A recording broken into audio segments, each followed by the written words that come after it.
हिमाचल की गोद में बसा एक ऐसा इलाका जहां हवाओं में आज भी राजसी ठाठ और सदियों पुराने रहस्य घुले हुए हैं। शिमला से करीब 90 किलोमीटर दूर सेब के बागानों के बीच छुपा है जुब्बल। लेकिन क्या आप जानते हैं, इस शांत दिखने वाली घाटी के पीछे एक ऐसा इतिहास है जो खून, बलिदान और राणा से राजा बनने की महागाथा से भरा है।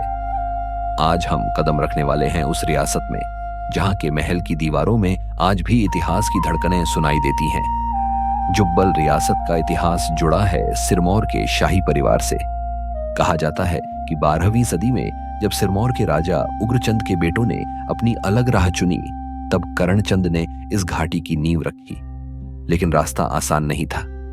ये वो दौर था जब हर पहाड़ एक किला था और हर मोड़ पर एक दुश्मन। जुब्बल पहले सिरमौर का हिस्सा था, फिर कीथल के अधीन रहा। लेकिन इस मिट्टी की किस्मत में कुछ और ही लिखा था। जुब्बल की असली पहचान है यहाँ का राजमहल।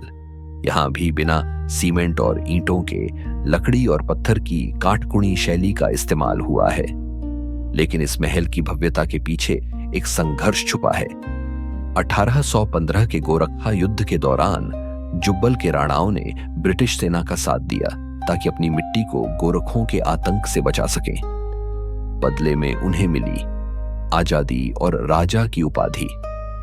20वीं सदी की शुरुआत में राजा पदमचंद ने जुब्बल को वो रूप दिया जो आज हम देखते हैं। उन्होंने न सिर्फ इस महल को दोबारा बनवाया, बल्कि जुब्बल को आधुनिकता से जोड़ा। हैरानी की बात यह है कि उस द्वार में जहां पहुंचने के लिए आज भी हमें घंटों का सफर तय करना पड़ता है, वहां राजा पदमचंद ने शिक्षा और न्याय की ऐसी नींव रखी थी जिसने जुब्बल को शिमला हिल्स की सबसे अमीर रियासतों में से एक बना दिया। ये जुब्बल का इतिहास सिर्फ राजाओं से नहीं, बल्कि देवताओं से भी जुड़ा है। यहाँ के कुल देवता और मां हाटकोटी का मंदिर इस रियासत की ढाल माना जाता है। कहते हैं कि बिना देवताओं की मर्जी के यहाँ का राजा भी एक कदम नहीं उठाता था। आज भी जब जुब्बल की गलियों में देवताओं की पालकी निकलती है तो वक्त मानो ठहर सा जाता है। जुब्बल सिर्फ सेबों की राजधानी नहीं है, बल्कि ये गवाह है उस गौरवशाली अतीत का जिसने मुश्किल रास्तों और कठिन मौसम के बीच अपनी पहचान बनाए रखी।